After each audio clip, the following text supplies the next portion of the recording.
Oi pessoal, eu sou a professora Bruna. Nesse vídeo, nós vamos aprender como representar o mesmo número racional de duas maneiras distintas, utilizando uma fração e utilizando o número decimal. E aí, tem dúvida?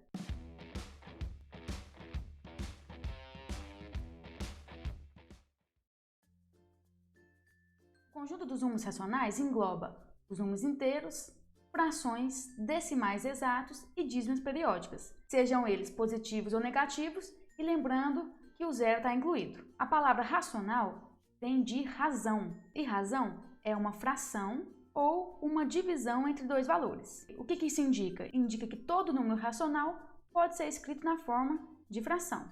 Como assim? Se eu tenho um número inteiro 3, eu posso escrevê-lo como 3 sobre 1 ou 6 sobre 2. Por quê? Porque eu falei que a fração também é uma divisão. E se eu pegar o 3 e dividir por 1, vai dar 3, e o 6 dividido por 2 vai dar 3. Agora nós vamos ver como converter o decimal exato em fração e a dízima periódica em fração. Como que eu transformo um decimal exato em fração? Vamos supor que eu tenho aqui o 0,2. Para transformar o 0,2 em fração, a regrinha prática é verificar qual seria esse número sem a vírgula. Então, se eu tirar a vírgula, fica 2. Então, o 2 vai ser meu numerador. No denominador, eu vou colocar 1 seguido de zeros, de acordo com a quantidade de casas decimais. Se tiver uma casa decimal, eu vou colocar um zero. Se for duas casas decimais, eu vou colocar 2 zeros. Se forem 3, 3 zeros e assim por diante. No caso aqui, esse número tem uma casa decimal. Lembrando que casa decimal são as casas à direita da vírgula. Então, aqui eu só tenho uma casa decimal. Então, vai ficar 2 sobre 10. Sempre que der para simplificar, eu tenho que simplificar. No caso aqui, dá para simplificar por 2. E vai dar 1 e 5. Então, 0,2 é a mesma coisa que 2 sobre 10, que é a mesma coisa que 1/5. Essa é a regrinha prática.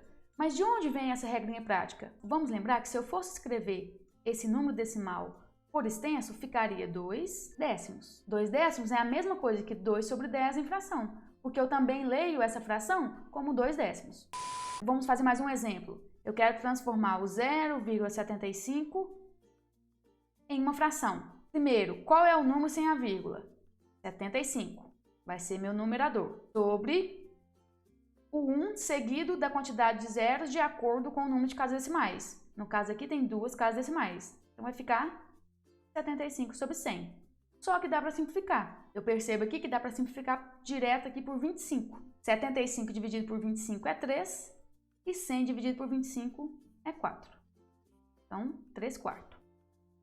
Então, a regrinha para transformar um decimal exato em fração é, no numerador, que é a parte de cima da fração, eu vou colocar um número como se não tivesse vírgula.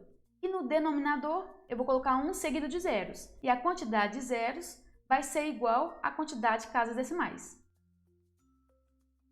Antes da gente ver como que transforma uma dízima periódica em fração geratriz, vamos relembrar o que é uma dízima periódica e seus elementos. A dízima periódica é um decimal infinito em que há repetição dos seus algarismos. Como assim?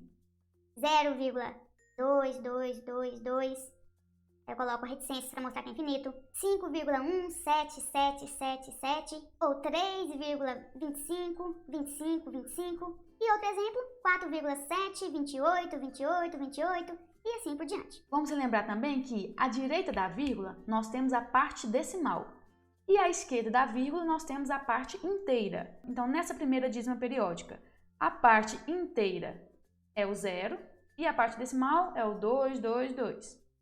Na outra, a parte inteira é o 5 e a parte decimal é o 1777. Aqui o 3 é a parte inteira e o 25 é a parte decimal. E por último, o 4 é a parte inteira e o 7, 28 é a parte decimal. Na parte decimal, nós ainda podemos classificar os algarismos em antiperíodo e período. O que o período representa? Representa os algarismos que se repetem. E o antiperíodo representa os algarismos que não se repetem. Quando a minha dízima periódica tem somente o período, nós falamos que ela é uma dízima periódica simples. Agora, quando tem o antiperíodo e o período, nós falamos que é uma dízima periódica composta. Então vamos analisar a parte decimal de cada uma dessas dízimas periódicas. Na primeira, eu não tenho algarismos na parte decimal que não se repetem. Então eu não tenho antiperíodo. Quer dizer que ela seria uma dízima periódica simples. E o período dela é o 2.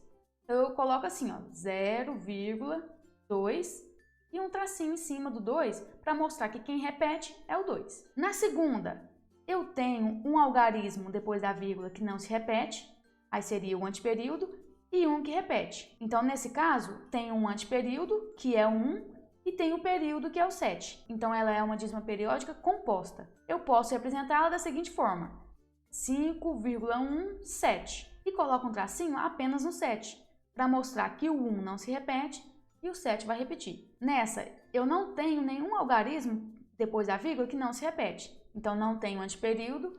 Ela é uma dízima periódica simples. Para representá-la, eu coloco 3,25 e um tracinho no 2 e no 5. Por quê? Tanto 2, tanto 5 se repetem. E por último, eu tenho aqui o 7 que não se repete. Então, eu tenho um antiperíodo. Consequentemente, ela é uma dízima periódica composta. E para representá-la, vai ficar 4,728 e um tracinho no 2 e no 8. Porque o 7 não se repete e o 28 vai ficar sempre repetindo. Definidos quais são os elementos de uma dízima periódica e suas características, nós podemos ver qual que é a regrinha prática para transformar uma dízima periódica em fração geratriz. A primeira coisa que eu vou fazer é representar a minha dízima periódica de maneira reduzida, colocando o tracinho em cima dos algarismos que se repetem. Depois que eu fiz isso, eu posso começar a montar a minha fração. No numerador vai ficar o número, como se não tivesse vírgula, menos a parte que não se repete. E no denominador, eu vou colocar 9 e zeros, de acordo com a necessidade. Um 9 para cada elemento do período e um 0 para cada elemento do antiperíodo. Se a dízima não tiver antiperíodo, se ela for uma dízima simples, não precisa colocar o 0. 0,35, 35, 35. Vou representar de forma resumida. Ficaria 0,35 e um tracinho em cima do 3 e do 5, pois tanto o 3 quanto o 5 se repetem. No numerador, esse número sem a vírgula ficaria 35. Menos a parte que não se repete, menos 0. Um 9 para cada elemento do período. Então, eu tenho dois períodos, vai ficar 9, 9. E um 0 para cada elemento do antiperíodo. Não tenho, então 35 sobre 99. Não dá para simplificar, então a resposta seria 35 sobre 99. 2,5555 e assim por diante. Forma resumida: 2,5, tracinho em cima do 5. O número como se ele não tivesse vírgula, 25. Menos a parte que não se repete. Nesse caso, quem não repete é o 2. No denominador, um 9 para cada período e um 0 para cada antiperíodo. Tem um período, um 9. Não tem antiperíodo, beleza. Vai ficar, então, 25 menos 2, que é 23, sobre 9. Não dá para simplificar, porque o 23 é um número primo.